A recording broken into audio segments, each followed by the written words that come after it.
दोस्तों, जब एक सक्सेसफुल पर्सन की स्टोरी को सुनते हैं तो ये स्टोरी हमें इस बात की जानकारी देती है कि ये सक्सेसफुल व्यक्तियों ने भी अपने जीवन में काफ़ी सारी चुनौतियों का सामना किया होगा, तब जाके आज वो इतने अमीर बने हैं। हम बात कर रहे हैं दुनिया के दूसरे सबसे रईस आदमी गौतम अडानी जी के बारे में। ये वो इंसान है जो एक समय घर घर जाकर साड़ियाँ बेचते थे और यही इनका धंधा हुआ करता था। टीन एज में अडानी जी की वो स्थिति हुआ करती थी कि वो अपने रईस दोस्तों के स्कूटर के पीछे बैठकर सफ़र किया करते थे। वीडियो को लाइक करते हुए चैनल को सब्सक्राइब कीजिए। आइए जानते हैं गौतम अडानी जी के बारे में, जिन्हें जीवन के संघर्ष का दूसरा नाम कहा जाता है। कैसे ये साड़ी के धंधे से आज दुनिया के सबसे रईस आदमी बने।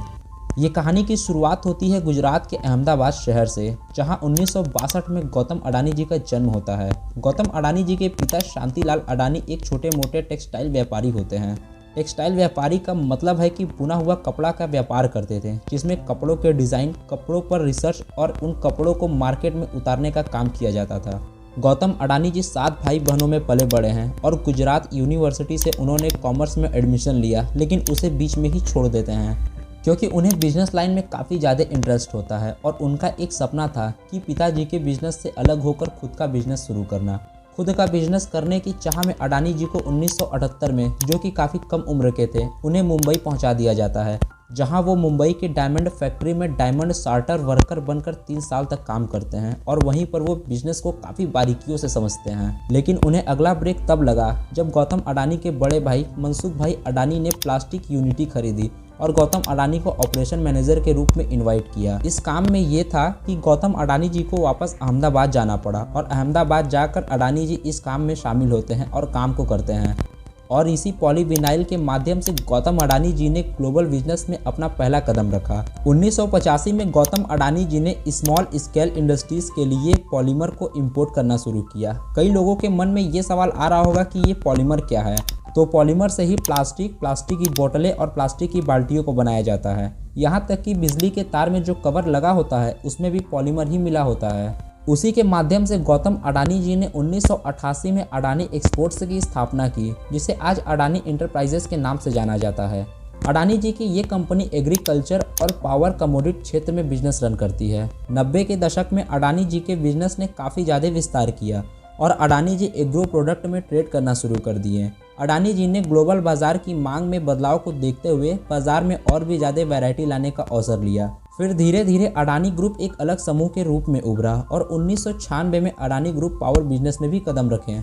पावर बिजनेस का मतलब है बिजली प्रोडक्शन, ब्रॉडकास्टिंग, कोल बिजनेस, गैस डिस्ट्रीब्यूशन, ऑयल की सप्लाई। ये सारे काम अडानी ग्रुप ने अपने अंडर में ले लिया और अब अडानी जी के पास लगभग 4620 कैपेसिटी के थर्मल पावर प्लांट है, जो कि देश का सबसे बड़ा थर्मल पावर प्रोड्यूसर है। धीरे धीरे गौतम अडानी जी का नाम और शोहरत इतना आगे चला गया कि साल 1998 में उन्हें किडनैप कर लिया जाता है। उनके किडनैपिंग की वजह थी उनका नाम, पैसा, शोहरत, क्योंकि किडनैपर को पैसों की लालच थी और जब उन्हें पैसा मिल गया तो वो अडानी जी को छोड़ देते हैं। यहाँ तक तो ठीक है दोस्तों, लेकिन इसके बाद गौतम अडानी जी किसी काम से मुंबई के ताज होटल में जाते हैं और वहीं पर अचानक से आतंकी हमले शुरू हो जाते हैं, लेकिन किसी तरह रेस्क्यू टीम के द्वारा गौतम अडानी जी को वहाँ से बचा लिया जाता है।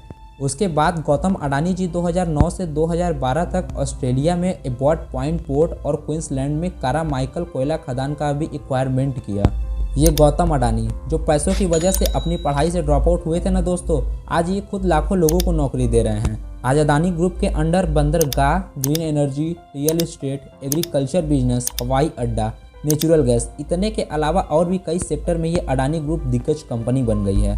इतना ही नहीं, गौतम अडानी अडानी फाउंडेशन के प्रेसिडेंट हैं। गुजरात के अलावा कई अदर देशों में भी इनका बिजनेस रन कर रहा है। और एक रिपोर्ट के अनुसार गौतम अडानी जी ने 2020 के कोविड-19 में मदद के रूप में पीएम केयर फंड में 100 करोड़ रुपए से ज़्यादा की मदद की थी।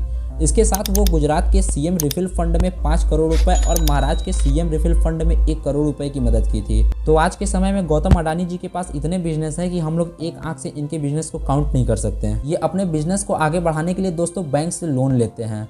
अब कई लोगों के मन में आ रहा होगा कि अडानी जी के पास पैसों की कमी तो है नहीं, तो उन्हें लोन लेने की ज़रूरत क्या पड़ी। पर हर पैसे वाले आदमी को और पैसे की चाहत होती है, इसीलिए वो बैंक से लोन लेते हैं, जिसमें से अडानी जी ने SBI से, मतलब स्टेट बैंक ऑफ इंडिया से अडानी जी ने 21,000 करोड़ रुपए का लोन ले रखा है।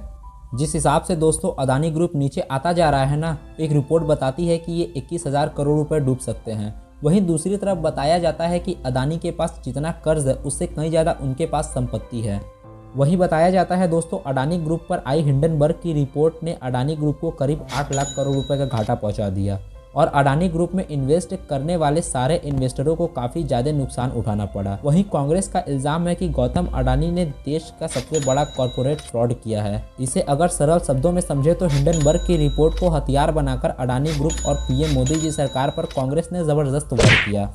वैसे अडानी ग्रुप को लेकर कांग्रेस का बीजेपी सरकार पर अटैक करना कोई नई बात नहीं है, क्योंकि राहुल गांधी लंबे समय से अडानी और अंबानी के बहाने पीएम मोदी जी सरकार को घेरे में लेते रहते हैं। अब तो कांग्रेस के अलावा अपोजिट के तमाम दल खुल्लम खुल्ला गौतम अडानी जी का नाम लेकर मोदी जी सरकार पर अटैक कर रही है। खैर ये सब तो राजनीतिक की बातें हैं। तो वहीं अगर अब गौतम अडानी जी की 2023 में टोटल संपत्ति की बात करें तो 4.74 लाख करोड़ रुपए हो गए हैं, जो कि पहले से घट गए हैं, क्योंकि इससे पहले अडानी जी की टोटल संपत्ति 8.08 लाख करोड़ रुपए थी। तो यही है गौतम अडानी जी की सक्सेसफुल हिस्ट्री। उम्मीद करते हैं कि आपको वीडियो पसंद आया होगा। नेक्स्ट वीडियो किस पर चाहिए कमेंट में ज़रूर बताएं। मिलते हैं अगली वीडियो।